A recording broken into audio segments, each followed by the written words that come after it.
The So today, well, it kind of leads into, and you could make a whole bunch of messages relate to this, about examining ourselves. I'd say maybe half messages could tie in that way. So I'll go ahead and use that one. But so this does kind of relate to that, but it comes down to a very specific way that we look at what we're doing. And so the title I gave it is The Deceitfulness of Riches. And so the Bible has a lot to say that is negative about wealth and the misuse of money. And that will be my focus today. But not to give too biased a impression, the Bible also has a lot to say that is positive about money. And I'll just cover that super briefly. So in my mind, the most pro-money verse in the Bible, one that really supports using it, is 1 Timothy 5:8. It says, "But if anyone does not provide for his own, and especially those of his own household, he has denied the faith and worse than an unbeliever." And then, so here's some others. I'm just making the points, not giving the verse references. But the Bible tells us that we should work hard, that you absolutely supposed to work hard and do everything with all of your effort. It tells us you should save money for an inheritance. That's in Proverbs. It says that you should work to have money to share instead of being a financial burden on people, given if you're able. Money and wealth is presented as a blessing. And boy, I'm getting my frog in my throat. Many of the righteous were very well off, such as Abraham. And then there are many proverbs against laziness and, slothfulness and just not trying to do, make yourself economic success. So with that little bit of balance, I'm going to look at the dark side, what the Bible has to say that's bad about money. And it's a lot. So in Luke 16, and this is out of the Living Bible, one of those like almost paraphrases, but as long as the paraphrase is close, within the what it's meaning of the scripture, I like those because they're a little bit easier to understand for everybody. And it says, Luke 16:11, "If you are untrustworthy about worldly wealth, who will trust you with the true riches of heaven? And if you are not faithful with other people's money, why should you be entrusted with money of your own? For neither you nor anyone else can serve two masters. You cannot serve both God and money." And so the next verse is, "Now the Pharisees, who were lovers of money, also heard these things, and they derided him. And he, being Jesus, said to them, 'You are those who justify yourselves before men, but God knows your hearts.'" So Jesus, in my paraphrase, is saying the Pharisees are justifying their use of their money. And when it says they are justifying themselves before men, I feel like it's likely that includes themselves. They're kind of like fooling themselves, thinking they're doing the right thing or do it, within the law. And that's what we don't want to fall into, the trap of thinking we're doing the right thing with what's ours. So listed in Luke, a couple of verses after those comments, Jesus gives us the parable to illustrate a specific way you could misuse your money. And that's the parable of Lazarus and the rich man. And this is out of the New King James with some DRL paraphrasing. It goes in Luke 16:19. There was a certain rich man who was clothed in purple and fine linen and fared sumptuously every day. But there was a certain beggar named Lazarus, full of sores, who laid at his gate. And this is a famous thing, everybody knows it. And he desired to be fed with the crumbs which fell from the rich man's table. Moreover, the dogs came and licked his sores. So it was that when the beggar died, he was carried up to be with the angels, by the angels to be with Abraham. The rich man died and was buried and ended up in hell in the story. In this parable, I think people focus way too much on what this passage gives clues about the afterlife, hell and the afterlife. And that's missing the main point of the whole parable. Here, a rich man misused his money by turning a blind eye to Lazarus and missed out on being in the kingdom, however that, turns out to be. It is meant to be a cautionary tale for the people of God.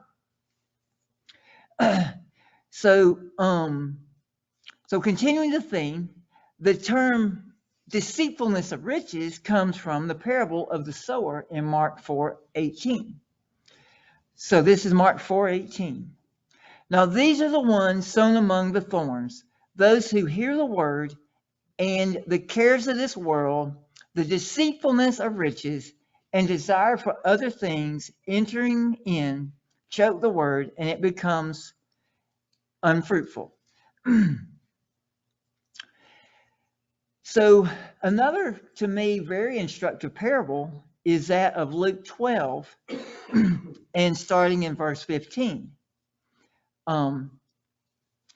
And it says, "Take heed and beware of covetousness, for one's life does not consist in the abundance of things he possesses."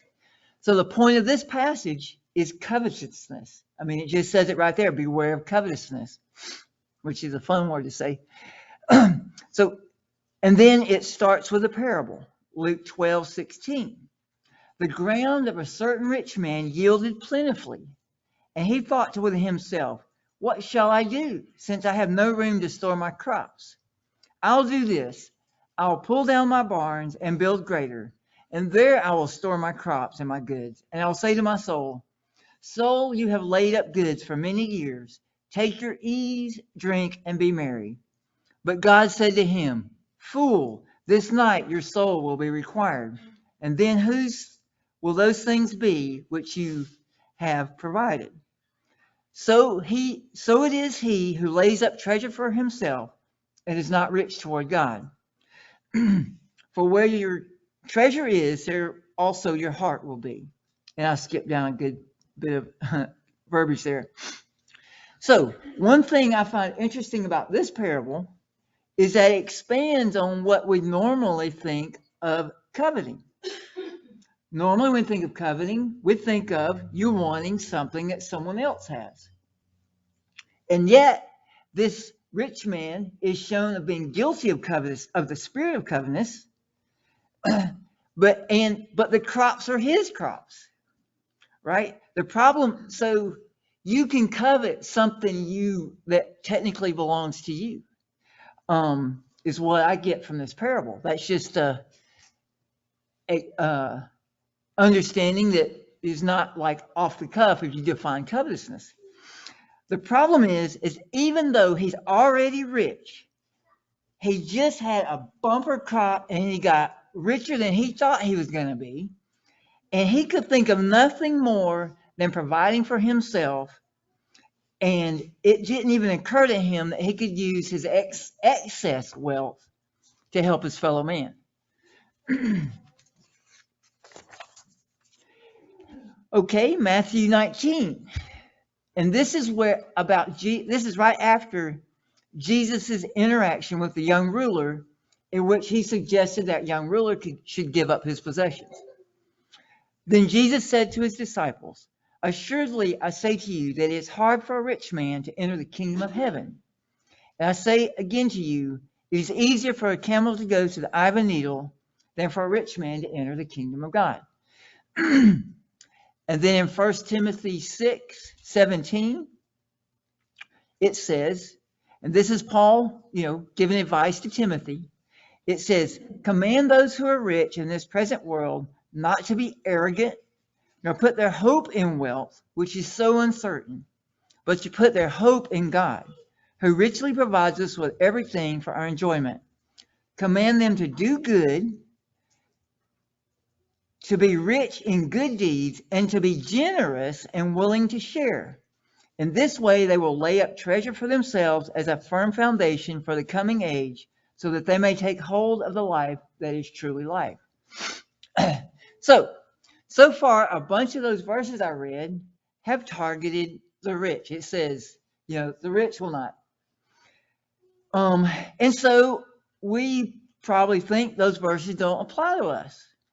But here's a couple of thoughts about that.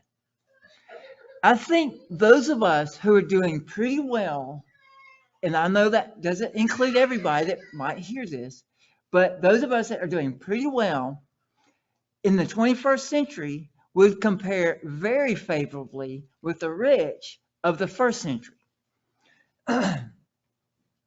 And it also depends on your definition.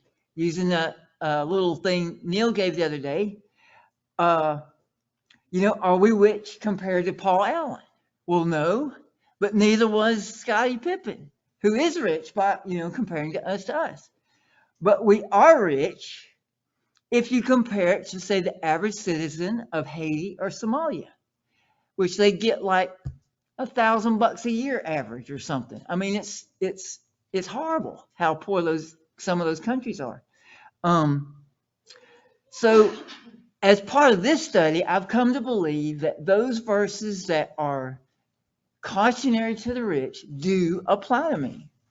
And, maybe everybody doesn't agree with that, but that's what I've come to believe. Secondly, many of these verses apply whether or not one is rich. For example, when Jesus says, beware of covetousness, it's to everybody. You don't have to be a lover of money to be rich, or to fall for the deceitfulness of riches to not have it. I mean, people that don't have money can fall for that, and people that do can fall for that. So I think a lot of these verses do apply. Anyway, that's my thought on that. So to support that point of view, 1 Timothy 6:9 says, but those who desire to be rich, fall in temptation and a snare, and in many foolish and harmful lusts, which drown men in destruction and perdition.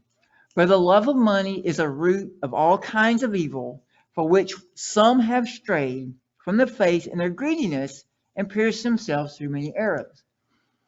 So to me, that includes people that just trying too hard to gain money, putting too much emphasis on it. So 2 Timothy 3, verse 3. 2 Timothy 3, verse 3.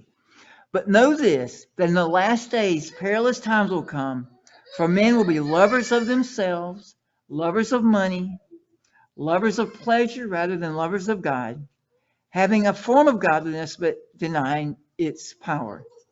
And from such people turn away. So I guess more into the advice department, one of the example prayers in the Bible is that God would grant us to be neither rich nor poor. And that's Proverbs 30. And this is the NIV. It says, Proverbs 30, verse 7. 2 things I ask of you, Lord. Keep falsehood and lies far from me. Give me neither poverty nor riches. But give me only my daily bread. Otherwise, I will have too much and disown you and say, who is the Lord? Or I may become poor and steal, and so dishonor the name of my God. So with this question, who is the Lord, in verse 9, hits on another point. The author of this proverb, which is Agur, is wary of forgetting that God is the reason behind his success. So, I read recently an article that said America's richest self-made women. And when we say self-made, what we really mean is they did not start off with inheriting their money. But and while the people on that list certainly have a lot of reason to be proud or at least pleased with their success, and they have accomplished, no one is truly self-made. We've all, even without thinking about what God does for us, we've all had help from somebody. If you got a good education or went to college or lived in the United States where school was free. Now, these women didn't live in Afghanistan and couldn't go to school, I'm betting, you know. So no one's truly self-made. You've had exterior help. And so so those thoughts was Haggai 2:8, which tells us that all wealth really belongs to God. Haggai 2:8 says, "The silver is mine and the gold is mine, declares the Lord Almighty." So basically, any money we have is on loan from the Almighty, basically, if you want to look at it that way. Let's never forget that all money belongs to God, and we've only gotten where we are by the grace of God. In Daniel 4:29, Nebuchadnezzar, an example of someone who did forget where their stuff came from, was Nebuchadnezzar, who boasted, this is Daniel 4:29, "Is not this great Babylon that I have built for a royal dwelling by my mighty power?"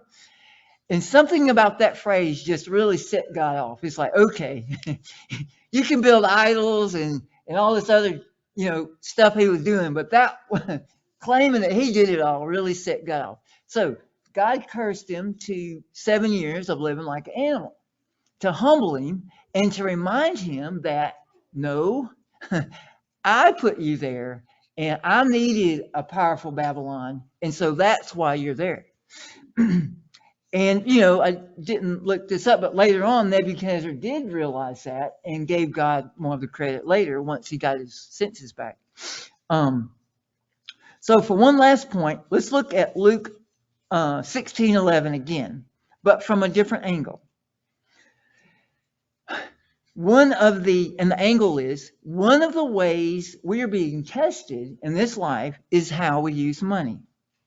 And Luke 16:11 says, "So if you have not been trustworthy in handling worldly wealth, who will trust you with true riches?"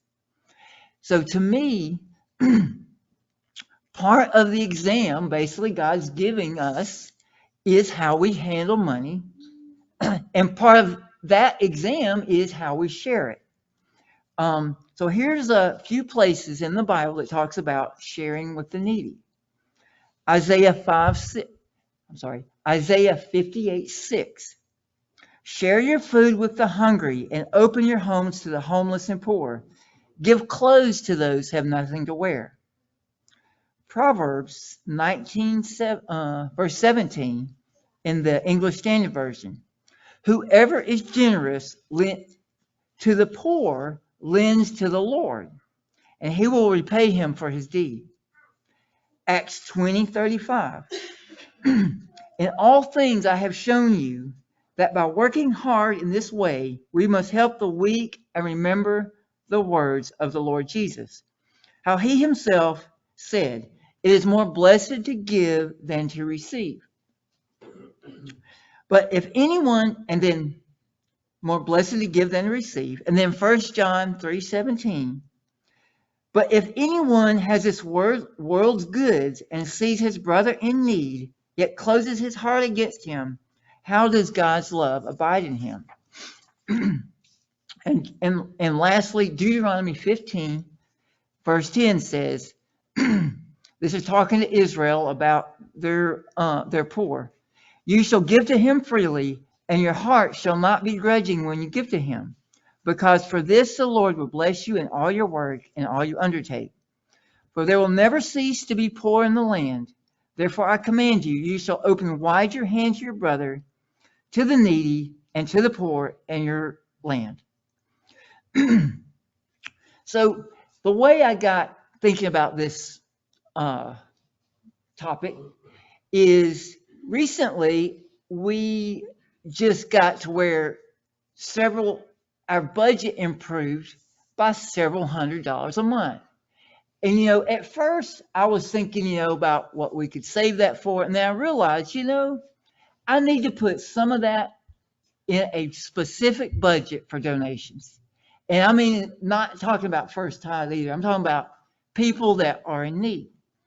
And so the amount you do, so that's my advice.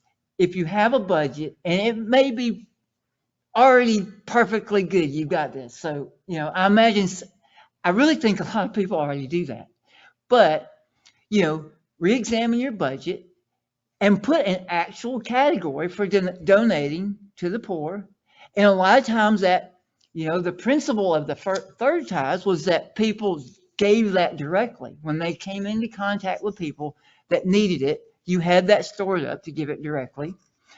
The amount, that's hard to say, right? So I'm not even going to say anything other than the guidance of the third tithe was around 2.5% or something like that. It was 10%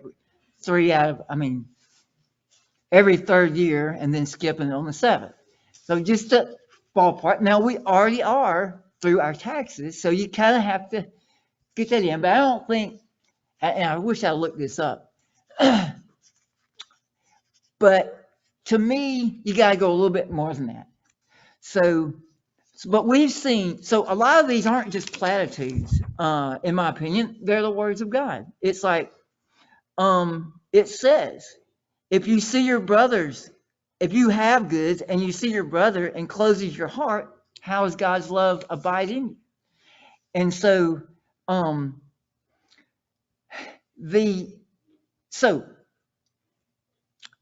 so about the amount, how much? Well, obviously, retirement costs a fortune in the United States. So you can't just, damage your retirement, in my opinion. But based on the Hebrews 13:16, which it says, do not neglect to do good and share what you have, for such sacrifices are pleasing to God. It uses the word sacrifices, so I feel like you should at least give enough to notice it, at least a little bit.